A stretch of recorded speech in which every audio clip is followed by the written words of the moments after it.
Welcome to Anderson Alchemy. I'm your host, Brandy Anderson. This is a space for inner work, shadow work, and transformation, where we move beyond surface understanding and begin to engage the deeper layers of the psyche, the symbolic, the unconscious, the unseen forces shaping who we are becoming. This is the work of inner alchemy.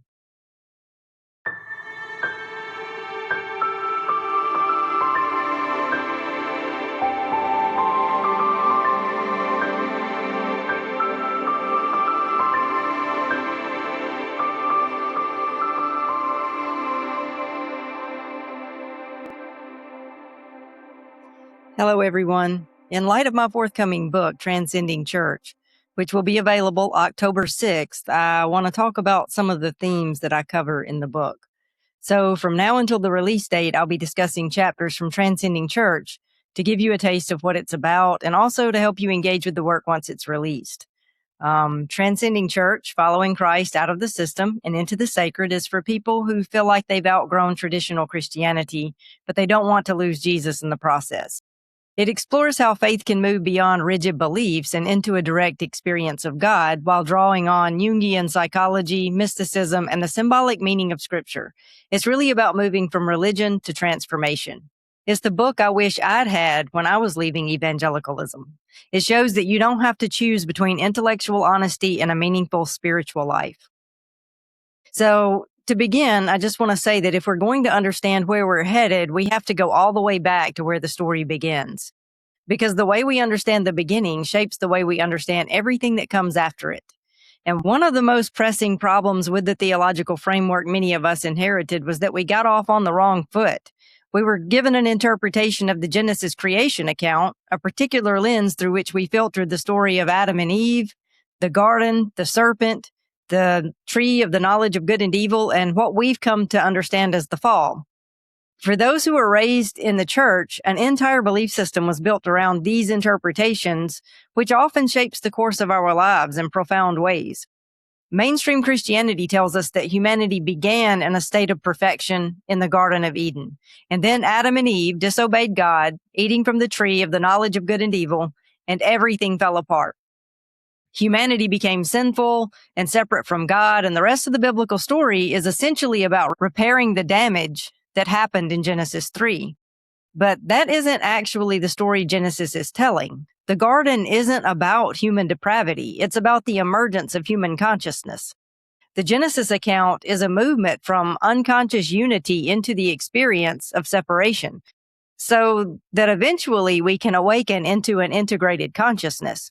And this understanding changes the trajectory of the entire human story. Instead of beginning with failure and separation, we begin with differentiation and conscious reunion. This distinction matters because if we misunderstand the beginning, we misunderstand what salvation is. We misunderstand sin. We misunderstand what Jesus was doing. We misunderstand ourselves. And most importantly, we misunderstand where this whole human journey is actually taking us. So that's where Transcending Church begins. In Genesis, there are two creation accounts, and Genesis 1 is not about physical creation as is often supposed. It's actually a functional or a primordial account of the beginning of things. Genesis 2 is about the emergence of something more material, what I would call subtle matter or luminous matter. When we look at Genesis 1, we see order emerging from a primordial chaos. The logos, a vibrational frequency, goes out, bringing order out of the chaos. And in this account, light precedes matter. Before the sun is even created, there's light. So it's not about material creation. It's about assigning function and order to an ethereal realm. Man is created in this primordial essence. The part of you that is created in the image of God is not your physical form, but your essence. There's a declaration of goodness over creation throughout the entire Genesis account. Day 1, light was separated from darkness, and we're told that it was good. Day 3, life emerges, and it was good. Day 4, sacred time is set, and again, it was good. Day 5, birds and sea creatures emerge, and we're told that it was good. Day 6, animals and humanity emerge, and it was very good. And the church often issues a liturgy of sin and lack, but in Genesis, we have reality unfolding with a liturgy of goodness spoken over it. And Genesis 2 changes things up a little bit. Genesis 1 is not really a creation account in a physical sense. It's more functional than substantial. And the Genesis 2 account is about the emergence of form. It's describing a descent into a lower density. And when we think about reality, it really helps to think in terms of dimensions. We tend to think of things in rigid black and white terms, but reality is more nuanced than that. Life is not strictly rigid materialism versus ethereal vapor. There are vast and complex dimensions with varying layers of density. In Genesis 2, we have spirit crystallizing into form, something substantial, but still more ethereal than matter. In Genesis 1, man is created in the image of God, the image of primordial essence. But here in Genesis 2, man is created from the dust. Something is shifting. Just as our physical bodies are made of the world that we find ourselves in Genesis 2, the dust is the material of that realm of existence. God has given human attributes in Genesis 2. We're told that God created man from the dust. He breathed into nostrils, planted a garden in the east, and placed man in this garden. It's definitely a more hands-on, anthropomorphic situation than we find in Genesis 1. The Garden of Eden is really just a liminal realm between spirit and matter. It's something less substantial than this physical world, but more substantial than pure spirit. Work flowed from essence without striving. Creativity was effortless and unbounded. There was no pain, no decay, no death. Eden was an astral realm of light, a realm of luminous matter. And in this garden, humanity was in a state of unitive awareness. Humanity walked with God in the cool of the day. Then, for the first time, we have something arise that is declared not good. Genesis 2:18 says, "It is not good that man should be alone." And I want to point out that the word is alone and not lonely, because in church they'll tell you Adam was lonely and he needed a mate. But that's not the word. Adam wasn't lonely in the human sense of the word. Adam was alone. And the word Adam in Genesis more accurately means humanity or mankind, neither male nor female. So here we have Adam, humanity, in a state of undifferentiated awareness, alone, which isn't good because humanity had descended into a state of subtle form from the primordial essence of Genesis 1 to the subtle form of Genesis 2. Humanity was in a lower density where undifferentiated awareness, aloneness, is not good. Pre-dual awareness was keeping Adam from evolving and maturing. It's our perception of the other that allows us to grow. It's like when babies are born. They have no self-awareness. They don't know where they end and their mother begins. But then at some point, the consciousness shifts and they realize that they're a separate unit. Well, that's what's happening here. Adam had no otherness and therefore no self-awareness. And so he was stagnant in his growth. And next we have the creation of Eve. This is the initial differentiation within the undivided self. It's the initial archetypal split that brings self-awareness. And this archetypal split leads right into the temptation narrative, what's often referred to as the fall. And I'm sure everyone is familiar with the mainstream Christian interpretation of the fall. Basically, it's that Adam and Eve were told not to eat fruit from the tree of knowing good and evil. And then a serpent slithers up and tempts them into eating the forbidden fruit, which collapsed humanity into a fallen state. In this understanding, Adam and Eve disobeyed God, and their disobedience brought sin into the world, separating humanity from God. And from that point on, humanity is seen as fallen or sinful, born inherently depraved and in need of salvation from damnation.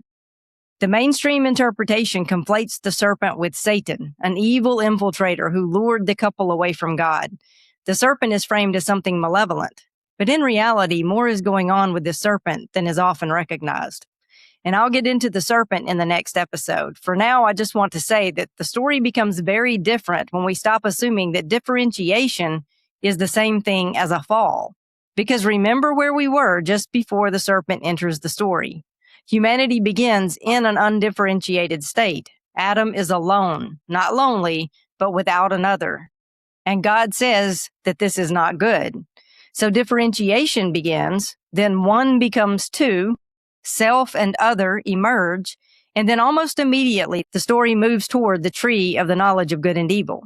The tree associated with discernment, distinction, and the awareness of opposites. That progression really does matter because consciousness requires differentiation. You cannot become conscious of yourself until there is something that is not yourself.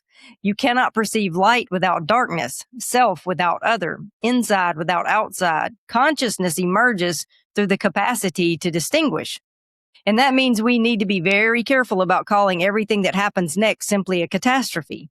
Yes, something is lost. The innocence of unconscious unity is lost.